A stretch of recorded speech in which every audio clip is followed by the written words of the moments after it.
Good morning, everybody. Thank you for joining us, TIW Day 2. It's Tuesday, July 28th. We hope you had a great first kickoff day yesterday. It's so great to have you all here today. Yesterday, you had a chance to meet with your Candy Group members, with your specialist. Several of you had one-on-one meetings as well. I heard those went really well, which I was so happy to hear about. Many of you also mentioned that those one-on-one meetings really helped you wrap your head around putting your unit plan together, which is awesome. Hopefully you've made some progress on your unit plan. A lot of your Padlet reflections definitely mentioned that, so I was happy to see that. And I thought we could just do a quick check-in as a group. How is everyone feeling today? Or tell us what you're excited about learning today. We have some really great activities planned as part of Day 2 of TIW. So go ahead, grab your phones again, text TIW 2020, no space, TIW 2020 to 22333, and just let us know how you're feeling and what you're excited for today.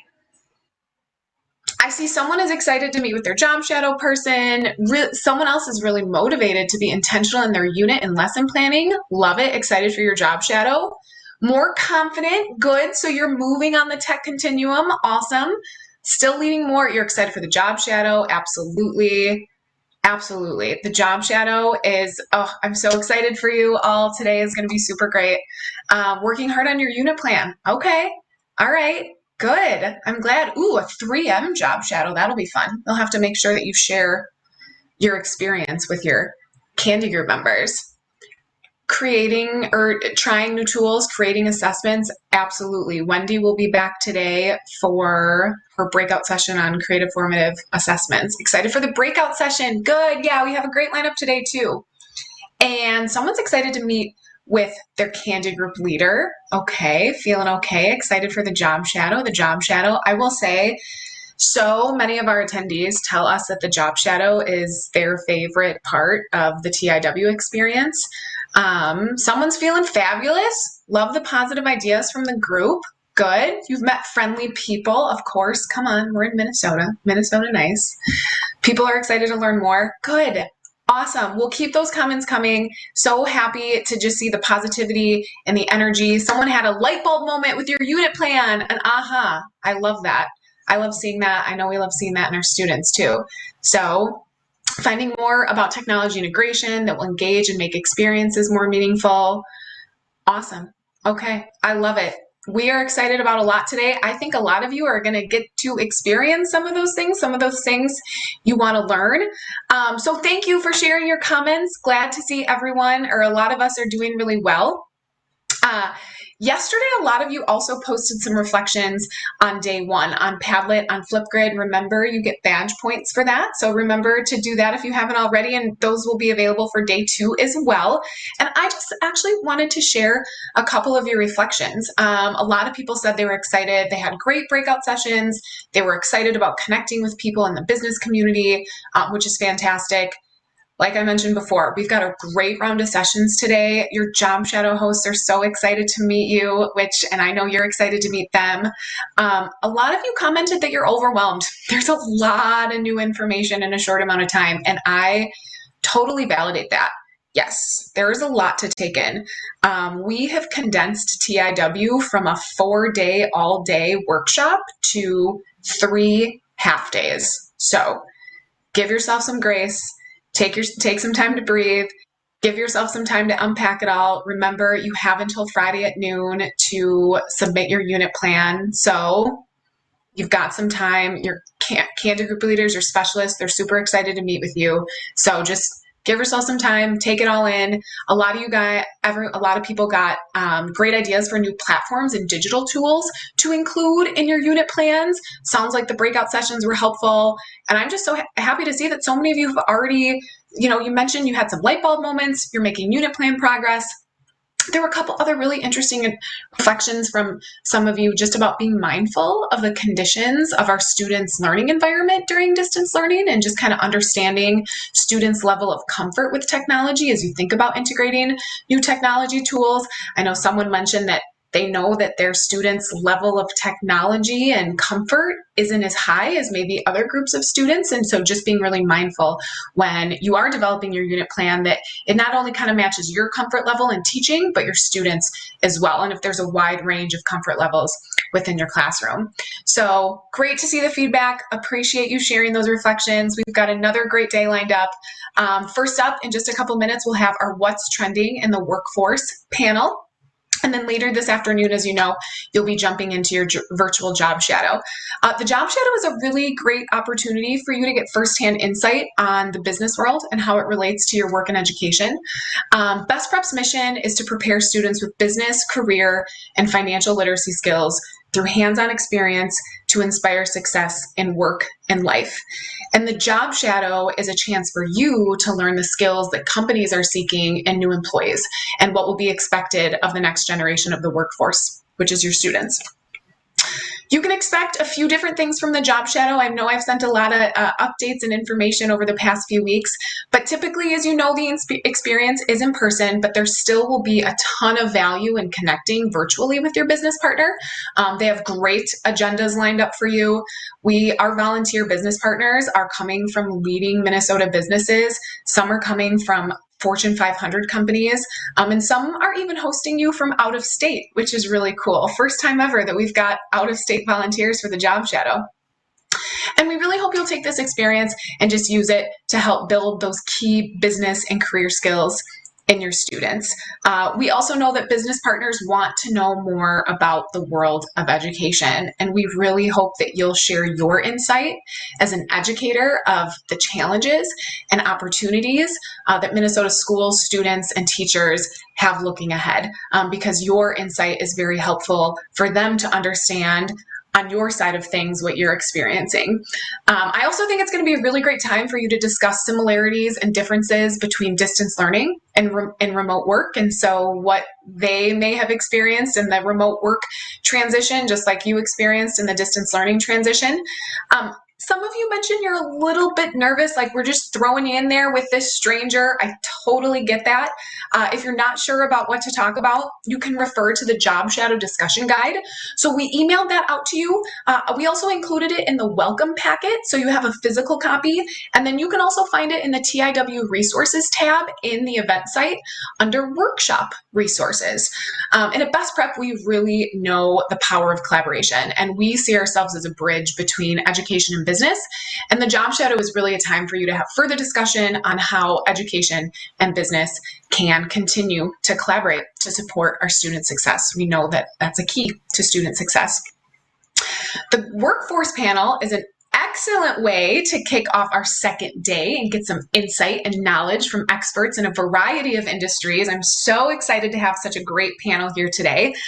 Similar to the job shadow experience, our panelists are going to give us some insight on key skills needed in today's workplace, along with job and career trends and pathways, how educators can help prepare students for a successful and meaningful work experience.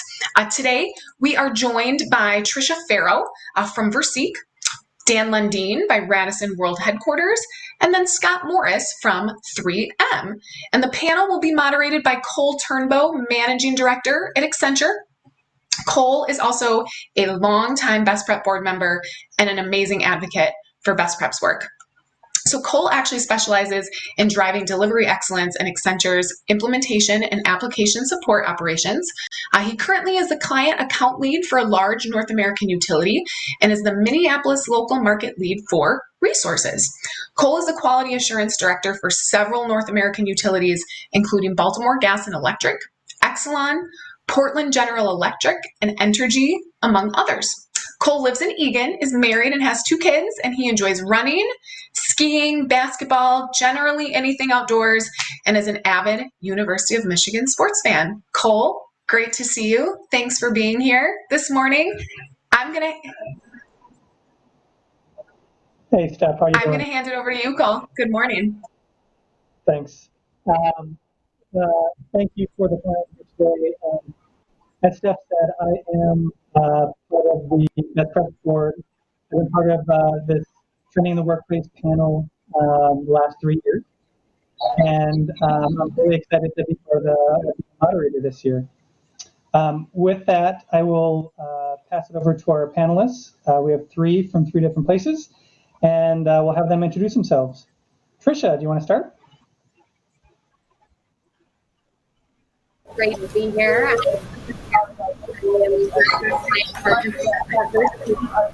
First Because partners with us for over 6 years, specifically in doing high school mock interviews, prepare an exploration and entering the workplace. We also this year done some interview training and some other training initiatives. We are just blessed by the opportunity to help and partner with such a great organization. I have spent 15 years prior to joining university in corporate human resources, from business partner to leadership roles, small to large organizations, and really just enjoy the partnerships that I've made throughout that career. And now in my current position,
Hey, Trisha, can you give a quick intro of yourself? Absolutely. Thank you so much, Cole. It's a pleasure to be with you all today. I'm Trisha Farrow. I'm Director of Client Partnerships for Seek Search and Consulting Firm. We've been partnering with Best Prep for over 6 years, specifically in doing mock interviews with high school students and making partnerships with students and educators alike. We've been blessed by that opportunity to do so and look forward to the continued partnership. I have over 15 years of corporate HR experience, and I live in Shakopee. I am married to my husband, Tim. We have two beautiful children, Mia and Madden. Mia is entering first grade in the fall, and my son, Madden, will be in preschool. So thank you for having me here today. Thanks, Trisha. And Scott, will you introduce yourself? Yeah, absolutely. It's a pleasure to be with you today. Our relationship with Best Prep goes all the way back to the beginning, to 1976. And as I thought about prepping for this panel and this discussion, I just thought students whose lives have been altered based on this relationship, but I'm more excited about what's in the future. We have an opportunity in partnership with Best Prep to really disrupt the opportunity gap. And so we really are excited about launching the Cloud Coach program with them this year. We're so excited to do this. As you look at my bio, I have a long time with 3M. My COVID beard reflects that, I guess. But I've had an opportunity to travel to over 25 countries. And when I think about the power of those types of experiences and how it shaped this Minnesota company into a global disruptive juggernaut on many levels, I'm just really excited to be here. I'm in diversity and inclusion now, and I think a lot of that conversation will shape some of my responses today. So thank you very much. Thanks, appreciate that, Scott. And Dan, can you introduce yourself? Certainly. Hi, everyone. My name is Dan Lundin. I work for the Radisson Hotel Group. I've got about 10 years of hotel experience from front desk, housekeeping, valet, you name it. Bellman was my first job in the industry, actually. And listening to Scott, it was actually kind of fun because my first foray into Best Prep was as a student taking one of those mock interviews.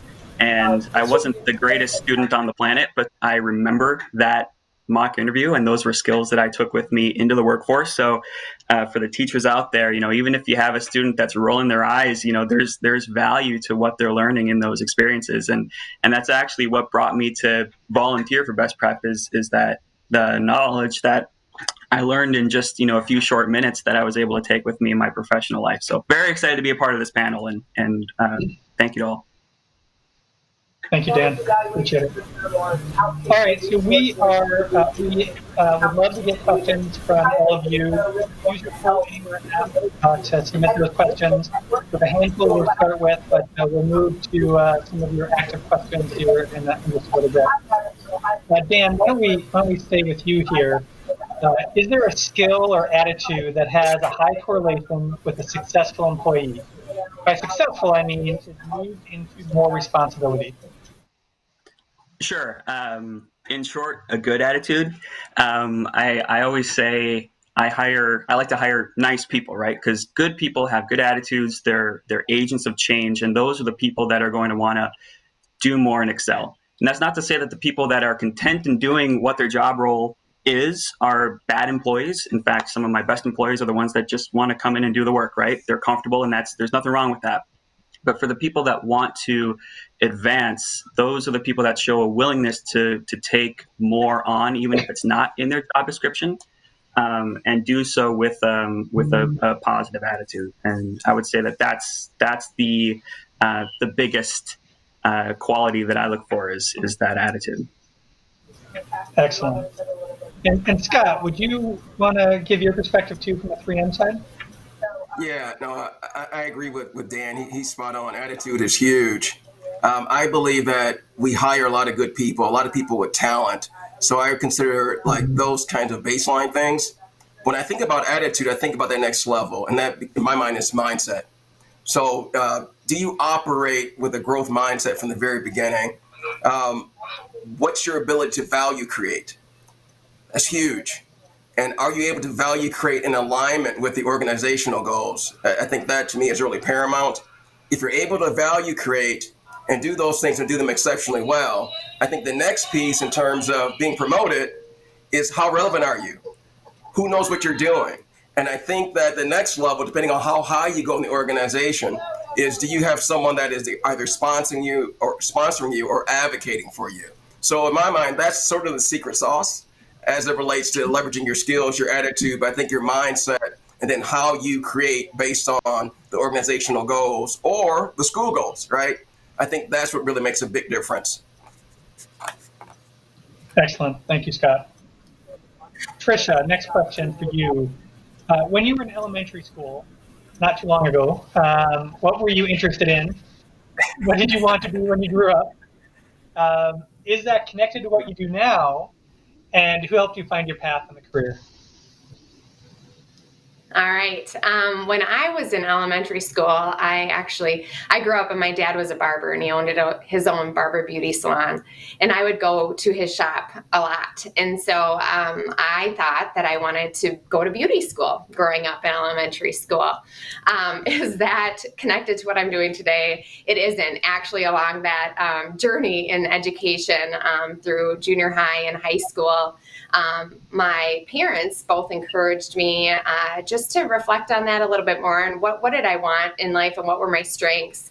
And they talked to me about college education. My mom had went back and got her college degree later in life when both my brother and I were actually in later years of grade school.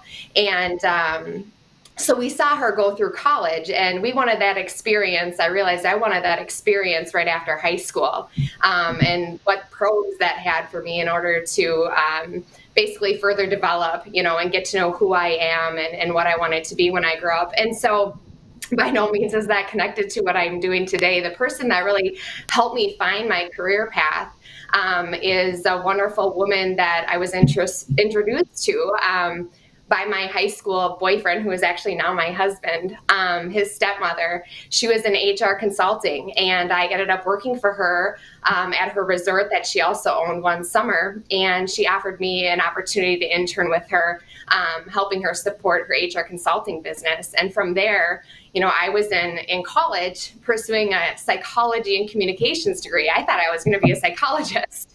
And quickly there changed and realized that the skills I was learning could very much apply to human resources, and then pursued my career within corporate HR. Excellent. So Scott, I'm going to come to you for your perspective on this question. Yeah, Cole, thank you. So as a young person in elementary school, that's a long ways back for me. I thought I was going to be a pro basketball player, pro football player, an Olympian. But I would say that who shaped me is my family and my parents. It's no question about it. Just the most outstanding individuals you'll ever meet. And what they did is they gave each of their children this competitive spirit and this accountability. So I had an opportunity to play, college basketball at Cornell, William & Mary Air Force Academy, so really prestigious schools. As a young tight, I wanted to go to the University of Michigan, but I got smart and went to Michigan State. That's where you go. But really, when I think about what really shaped me, it was really that being instilled with to compete, but not just compete for yourself. To compete to not only improve, but also to improve others. And I was taught that at a very young age. And I think that has shaped the way I give, the way I serve, the way that I create and quantify value inside the corporation. I'm so far beyond self in terms of how we do that. And I really believe that growing up with those high expectations, whatever our parents, whatever you do, just make sure that you're bringing your absolute best at what you do and creating value for other people. Don't do things at the expense of others. So I really think that shaped me, and at this part of my career, to have an opportunity to really shape what 3M is going to be for the next 100 years is really exciting. So it's a great question, Cole. Appreciate that one. Yeah, absolutely. Great answer. And for everybody out there, just a reminder, if you want to go ahead and text in your questions, we can hit those as we go through some of the pre-submitted questions as well. Okay, Dan, back to you. So as teachers, we often differentiate lessons and activities that allow students to use their strengths. How is this seen in your workplace? Sure. First off, kudos to the teachers that do this, because I think it's key to emphasize the strengths of the students. We're not all alike, right? The way that translates into the workplace and why that's so important, I'm going to take a front desk agent as a good example. There's a lot more to being a front desk agent than just handing people keys and being nice. That is a huge part of the job, but that's the cosmetic part of the job. That's the part that everyone sees. There's a lot of other clerical work behind the scenes that the front desk has to do, managing the room inventory, making sure that the card payments are going through, et cetera, et cetera. It's very rare that you're going to find someone that's good at all of that, right? So the key to developing a good team is having people that excel at one thing or another. And as management, our job is to foster an environment that allows people to excel at what they're good at. We had just a hypothetical example, names don't matter obviously, but I'll get complaints from management of, this person, or from staff, sorry, this person isn't doing the paperwork, or this person, blah, blah, blah. And I'll remind them that, yeah, but they're great with the guests, right? Candidly, they might not be as good with the guests as this person is. So the importance of allowing the students to work within their skill set is incredibly important. And leads to empowerment later down the road, and feeling good about what they're good at, and confident, and trust me when I say that we are definitely moving toward that direction, and for management for new hires too. So again, thanks for emphasizing that at such a young age with the kids. That's really important. So Trisha, as you think about this, and you've got kind of a different lens with HR consultancy, what do you think about this question? Yeah, I agree with Dan. I mean, I think those are very good points. I love the quote, you can't judge a fish by its ability to climb a tree, right? And so I think educators do a really great job at that. And I think really leadership in general, and the organizations that I work with and partner with, and even in my experience in corporate HR and leading teams, it's really important to identify what the strengths of the team members are. Where are the gaps? And then how do you play to your team's strengths? Much like a basketball team, right? You're not going to put your point guard under the hoop to rebound, right? And so I think the more that we can play to our team members' strengths, the greater the results, right? There's obviously ways to encourage growth through stretch assignments, and I've seen tons of organizations look at those skill sets of their employees, and then not focus on their weaknesses or areas of opportunity, but really focus on the strength and stretching them to even grow beyond their current capabilities, which is just really fun to see and be a part of when you're looking at overall talent and succession planning and things like that within an organization. So I agree with Dan. Kudos to the teachers that are doing that, because it instills confidence in your students. It instills confidence in employees when you're focusing on their strengths as opposed to the areas that they're not as strong in. I was talking to someone yesterday. Great answer, Trisha. Wonderful. I'm going to pivot a little bit to some cultural awareness. And Scott, I'd love for you to respond first to this, especially with your role at 3M. As far as cultural awareness, how does your company educate staff on the cultures, communities you are working with? What ways have your company supported a diverse workforce? Another great question. And, working at 3M, I would say that we have always said that our culture is one of the most important things that we have. What we realized is that we had a very difficult time articulating in a consistent way what that culture really was. So if you poll 10 3Mers, you probably get 10 different answers. But the one thing that you would get that was consistent was to act with uncompromising integrity. So in 2018, we actually spent a lot of money to really crowdsource our entire organization to really develop our culture pillars. And those are really the heartbeat of what we are. And we feel like those 5 pillars, which are all powered by inclusion, by the way, that was new. really our differentiation. So culture is so important. Culture goes back to the first question, how do you operate in it? And I would say post COVID, post George Floyd, there has been a shift, but we have focused so much on inclusion that has been the thing that has level set us in terms of now feeling like we're leaping in the Grand Canyon. All we've done is expanded our view. So I really believe culture is really one of the things that really drives what we do. And as it relates to diversity, we are moving from awareness to allyship to advocacy. So from the CEO level down, I'm actually the person that's driving our global cascade around moving from allyship to advocacy. So this is really at the core of what we are and what we hope to be again over the next decade or so. So great question. Advocacy, I assume that also has action along with that, right? Well, that's the key. All the work that we're doing right now is around action. It's not around awareness. So if I can put it like this, everyone's going to be in a different place. Some are in awareness, some are in allyship, some are in advocacy, some are in a coma. But what we have to do is wake everyone up, and then what actions are you going to commit to move to advocacy? And that's something that each individual in 3M and each business group has also committed to 2 actions that are going to be measured around advocacy. So it's a huge point. That's great. Thank you. And Trisha, from your perspective, how have your company and what do you see from the companies you work with, how have they supported a diverse workforce? Yeah, I think it's a great question.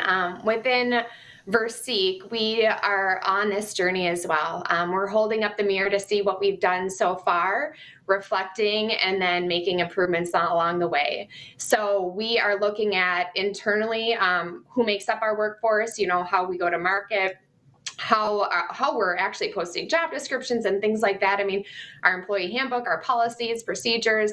We've recently launched a diversity, equity, inclusion, and allyship committee that I'm chairing. We're really focusing on, we realize that we believe that the first step is education. And as Scott said, right, people are along different points of this journey. And so we're assessing right now where our workforce is at, how we can provide them tools and resources to educate, to then be inspired to move to action. Internally, there's obviously things in close partnership with our HR team and leadership that we're doing from a cultural awareness standpoint.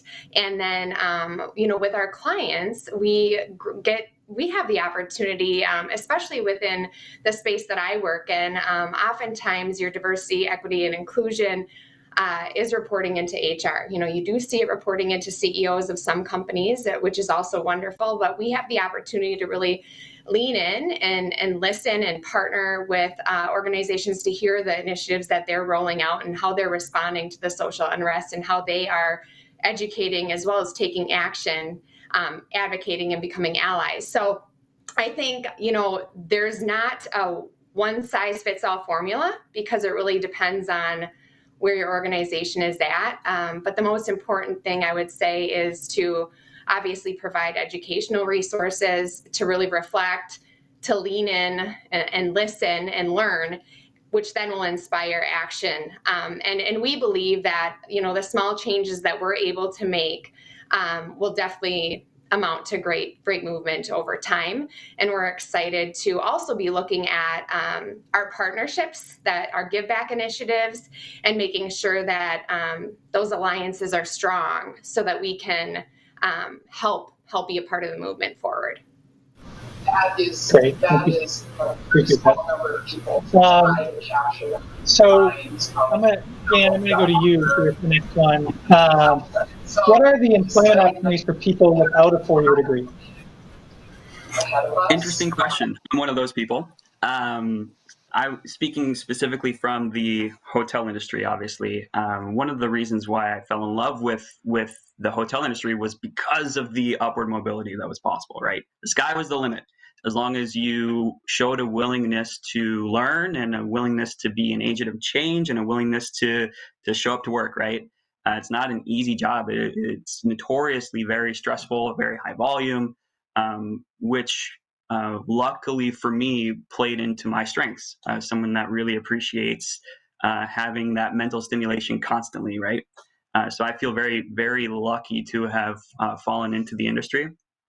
So I would say to kids that might be wondering if college is or isn't for them, that at least in my industry, again, I'm speaking very, very specifically from my experience. In my industry, we look at experience and attitude again before education. I might need someone to run the front office as a front office manager, and maybe they have a master's degree. To me, that doesn't necessarily mean that they have the skill set required to run a hotel. But if they were a front office supervisor somewhere else, that's what I'm interested in. So there's, at least in my industry, a lot of opportunity for anyone. And I'll just throw this out there to any teachers that might think, "Ooh, I've got a student in mind." Always willing to provide more specific examples about what I mean by that. But there's definitely opportunity in the hotels. Well, what I like about that is there's upper mobility as well, which is proven out, which is great.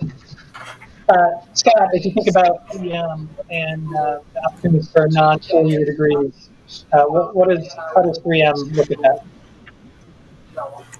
I would say 3M is a very big place. So if you're looking at working in a lab, if you're looking at going into marketing, a 4-year degree would be a prerequisite. But we have a lot of other opportunities, and we're actually putting a lot of emphasis from a 3M Gives perspective also on skilled trades. Because one of the things we really are trying to do, and if you've seen our visions around improving every life, and we take that seriously, right? So if we're only focused on those that are going right to college or getting MBAs, then we aren't really living to our vision. So I think there are opportunities in plants, there are opportunities in labs, but what I would encourage students to do is everyone has a different journey. Community college is great, right? So I just think that there are a lot of opportunities, but if you're talking about coming in and moving up to CEO, which not many people will do that, you really need a 4-year degree to really, I think, to drive the business side or in a lab. But there are other opportunities in our plants across the world to also participate in a very fruitful way. And just from an Accenture perspective, if you went back 3 or 4 years ago, everybody would have a 4-year degree. Now we've started 3 years apprenticeship program where people might have education, 2-year degrees, or they have life experiences. And we've been bringing them into an apprenticeship program, and then allows them to go to the normal path within Accenture as well. So I think it's changing a little bit, the culture, and I think there are some opportunities that are out there. I'm going to pivot to some questions that are coming in, and I'll go back and forth a little bit. And so, Trisha, I'm going to ask you this one. What work or life skills do you wish had been more emphasized in your educational experience? It's a great question. I say networking and building relationships. I can't. I just think you can't underestimate the power of networking and relationship building. I know for myself and for many others within the industry, within the search and consulting industry, right? It's huge.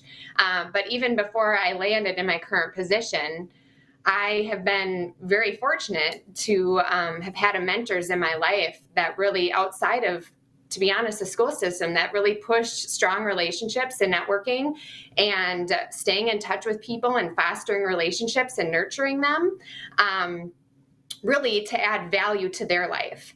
And what that's done is just continue to enrich mine by learning from others, and networks end up going 3 degrees deep, every person that you meet. And so naturally you meet more people, and through that opportunities open. And so when people come to me and ask for, job search advice, I always tell them, don't estimate the power of your network. Don't estimate the power of utilizing, obviously, LinkedIn and expanding your network. But I would say relationship building and networking, hands down. Yep. Excellent. I'm gonna go to a question that's kind of top of mind for a lot of folks right now. COVID-19. So how will the work? So I'm gonna go to Scott on this one, and then Dan, I'll come to you right after. But how will the workplace look different past COVID-19? Will more employees remain at work at in a work at home environment? And then how will workplaces be modified? Yeah, I think that's a wonderful question, Cole, and it's a challenging situation I think everyone is confronted with. Particularly, we invested so much money in the last several years to create these collaborative workspaces, right? So I really believe that we're getting some wonderful lessons out of this. Who would have thought Zoom and Teams and how productive we can be? So I think it's going to be a situation where how do we take some of these new practices and incorporate those as we return to work in a safe way? One of the things that I was thinking when we were first work from home, well, we had to validate our work, and I had never been this busy. We did some programs around unanticipated grief and dealing with stress and anxiety, and then dealing with how do you go back to the workplace in a safe way where everyone feels safe. So I think there are going to be some incredible lessons. I don't think it will ever be the same as it was before, but I think that there are lessons that we can draw from this experience that I think can make us more productive, and in many cases can make us better. But it will be nice to be able to give someone a hug or something at some point in the near future, hopefully. That's for sure. So Dan, I mean, you're in a very different industry now than Scott, who and Scott's, there's a whole variety of roles, some that have to be there with labs and some other things, manufacturing. But Dan, for you, it's very, very different. So kind of what's your perspective? Yeah, and I was at the Radisson Blu in downtown Minneapolis right when things started to deteriorate. So we saw our office buildings all around us evacuate, right? Hotels don't have that luxury. We went from having our boardroom meetings in, a boardroom to the largest meeting space we could find because we needed to space out. And this was, keep in mind, this was right in the middle of March. I think the thing as we look toward the future is we need to emphasize not just to the customers and the guests, but to our staff how important we take safety. It can be anxiety inducing to ask a housekeeper to clean a room, especially if you know that person has been exposed to COVID, which happened at my hotel. So how do we make it so the people that are there feel safe and that they actually want to come into work? Because I think that's going to prove to be a challenge. And then just again thinking, we had to adapt our sick policy like that, right? Like we didn't have a whole lot of time to run it through committee. We didn't have a lot of time to really think about it, but we needed to be fair. If someone either said, I don't feel good, I've got a scratch in my throat, right? We're not gonna hold that against them. Or I don't feel comfortable coming into work because of the situation. I don't know what that looks like. Maybe Trisha can speak to that better than me, but I think companies are going to have to be forced to think about how they want to handle time off for being sick. That's great, Dan. And hey, Scott, other than you being a Michigan State guy, thank you for your time. I know you have to head out, but I really appreciate everything Scott has provided for this session. We're going to go on with a couple more questions.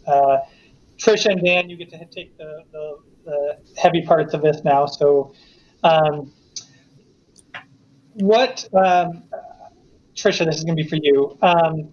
What did your company do to accommodate distance learning with employees with young students? So, or as you think about these students that might be at school and then they're not at school, and you've experienced this as well personally, how did your company deal with that? Yeah. Such a good question. And yes, I did personally deal with it. And I will just say I'm thankful for the educators who pivoted quickly to make distance learning happen. It was a challenge, I think, for all of us, right? And even us that are juggling full-time careers. For me personally, my husband was still going into work every day because he's in banking. So I was here running distance learning in my career. But I'll say that our company, we're small. And we believed during this time that employees' mental and emotional well-being needed to be supported. And so leadership was encouraged to talk one-on-one with their employees and just hear what they needed from a support standpoint. We had the flexibility to really run our day. We're adults. We were trusted to do our job and put forth the results that were expected of us during the times that worked best for us. So I was able to wake up early, for example, get going on work, but then I would take a break and do some distance learning with my daughter. If she wasn't on it, then I would go back to work or getting her on another activity. The biggest thing that we just said was like, don't push yourself or your kids into a position where you're not productive, right?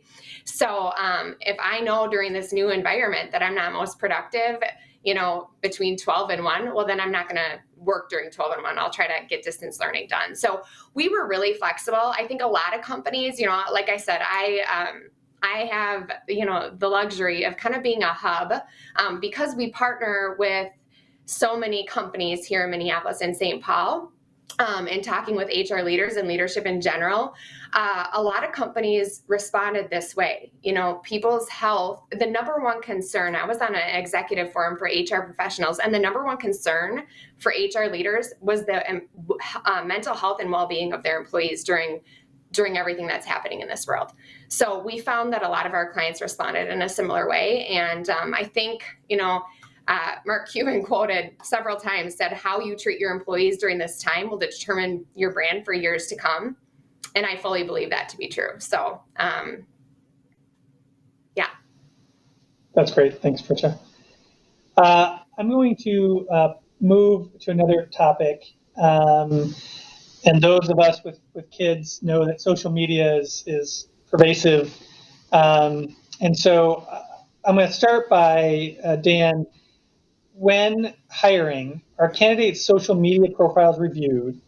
And how much does social media presence account for hiring decisions? Trisha, get ready. You're coming next. Okay, so again, I'm speaking from my personal experience, not necessarily from company.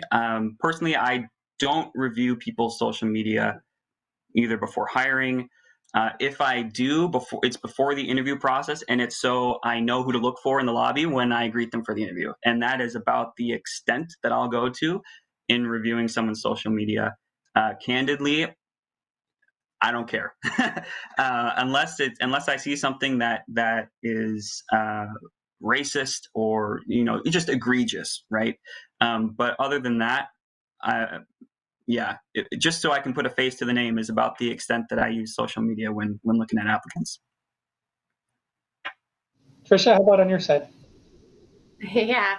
Well, within the search and consulting firm, we use LinkedIn daily. It's the number one tool that we use to connect and network with business owners, leaders, HR professionals, and also talent that we're looking to source and place within our clients.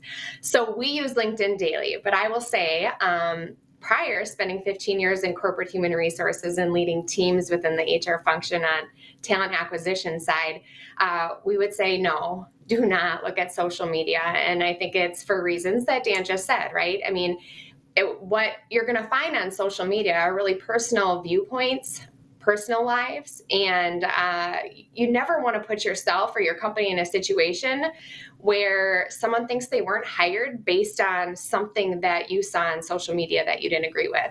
You really need to be looking at talent and really just evaluating them on their ability to do the job that you're hiring them for and interviewing them for. So, of course, if you need to see their quick profile on LinkedIn or picture on LinkedIn to see who you're meeting with, totally fine. But I always cautioned my hiring managers not to use social media as a part of the decision-making process, just to mitigate risk.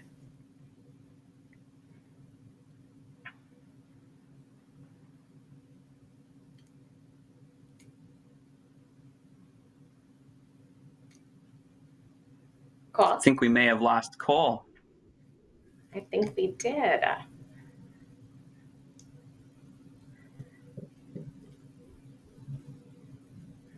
Maybe we just take one of these questions, text in, Dan.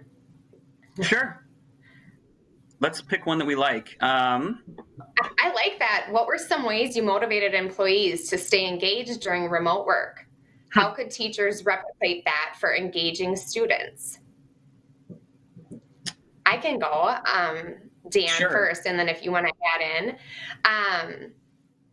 We really encouraged employees to really set a schedule that worked for them, and then making that be known to their peers and clients so that they knew when work hours were. Like, for example, we had some employees set their out of office to say, I'm teaching my child right now. I will be back at 1 p.m. and will respond at that time. We also encouraged people to take breaks and get out for fresh air.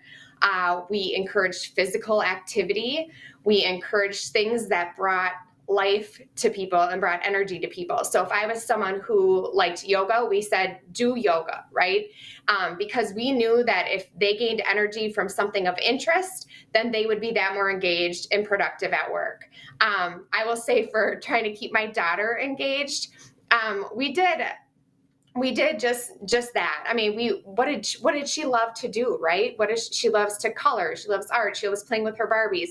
So we would just talk about those things, and whatever she got energy from to then be focused during her schoolwork, we would do. And some weeks looked very different.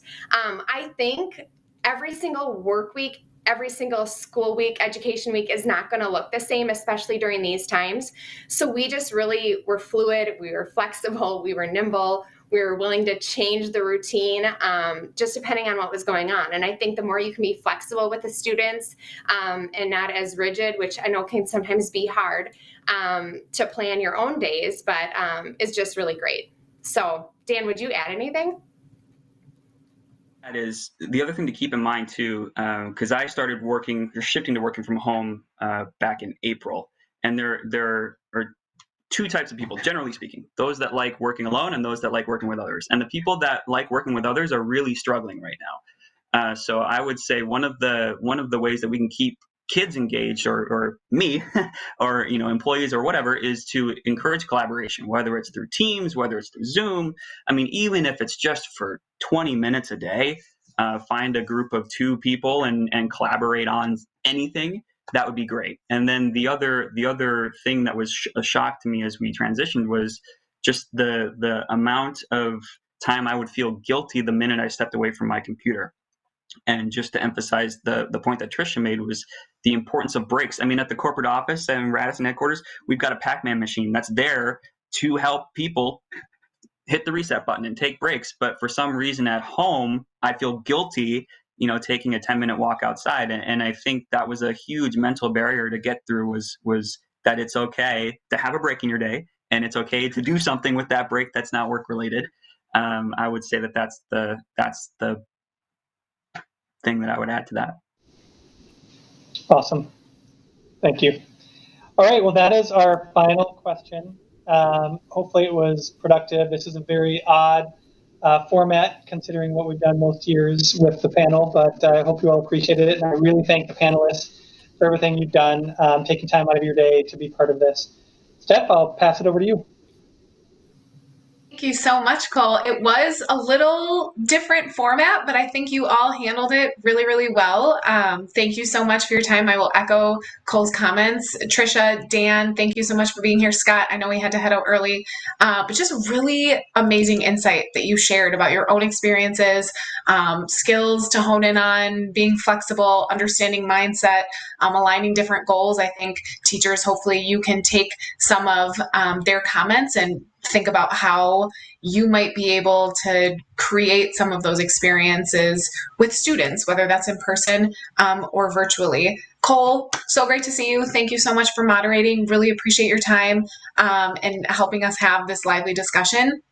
Teachers, appreciate your questions. Thank you for participating and asking questions and responding.